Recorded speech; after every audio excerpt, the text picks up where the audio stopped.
first let's talk about the first trend that I have here, which is ubiquitous information. And it's AI, cloud, edge, data, voice-enabled technologies, all of that coming together.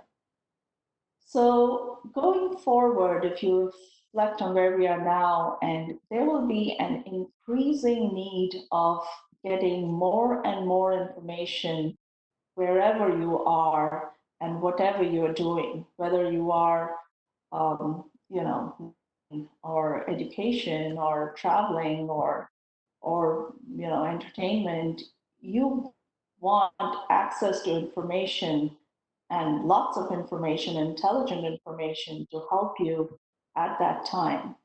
So that has given and will give in the future a big boost to big data driven technologies.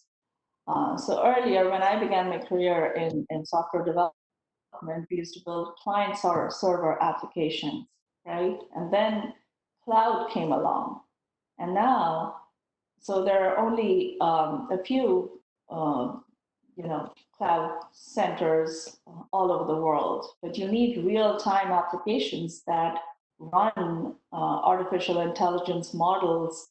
You need AI models which run on lots of volumes of data to give you inferencing real time. So doing that on the cloud, that has a little bit of limitations in terms of performance. So edge networks came along. So when they replicated the cloud into a smaller network near you, so now building real-time applications with powered by AI is possible. And then, of course, big data is sitting at the back of all of this information because AI is as good as the data that you feed it. And then you build analytics and all of the inferences that you can with all of the data that you're collecting and saving. So AI is as good as the data that trains it. So we need enterprise-grade, low-latency applications running AI models in milliseconds. So think about, since I'm doing this healthcare technology startup, working with a startup right now. So one of the problems they're solving is in healthcare. So doctors, when they do a procedure in clinics and in hospitals, a procedure like maybe an ultrasound or they're monitoring your heart or they're doing a colonoscopy, they're taking these video feeds. So this data, these video captures can be fed into an AI model, and the AI model can guide the doctor real time and tell them, here, this is where you need to look. I think there's a polyp here, there's an anomaly here. And but all that has to happen real time. There cannot be a lag, there cannot be a high latency. So AI and cloud and edge and to some extent 5G has to come together to give enterprise grade applications that real time experience, that low latency experience. So that's a big push for the future. And then there are so many exciting applications for AI going forward. So there are face recognition technologies that are being built on AI.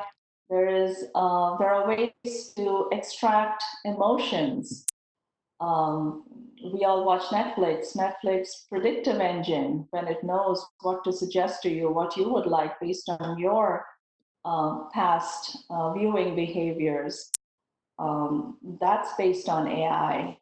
Then banks and financial institutions are using AI to detect fraud and keep their customers safe from hackers.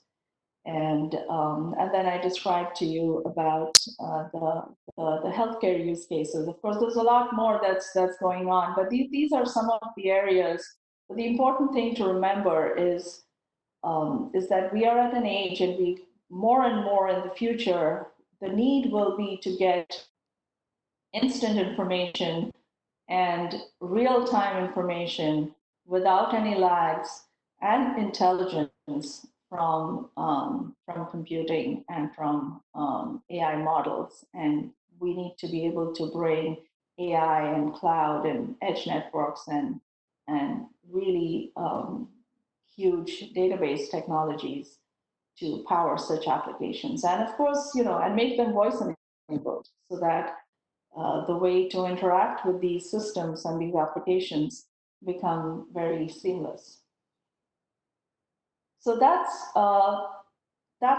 the and these trends that I've put together are not in the order of importance by any means, but that's the first trend I wanted to talk to you about.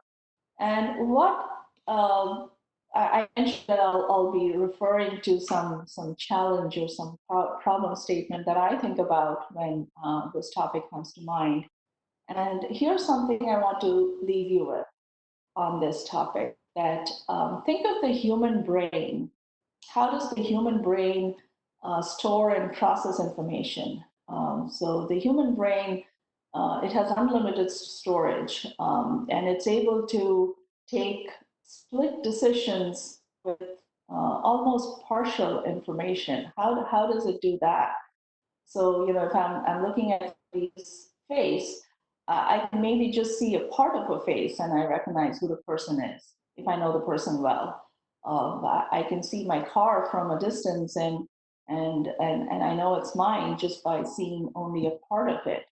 So it almost seems like there's a way that the brain records traits, but the way facial recognition is done now, that you need like tons of information about each point of your face, and only then an AI model is able to recognize a face.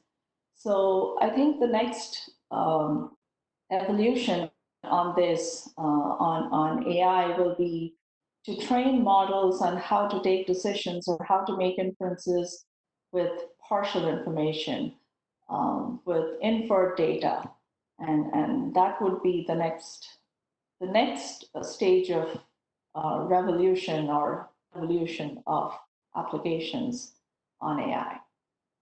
So that's something I wanted you to think about on this one.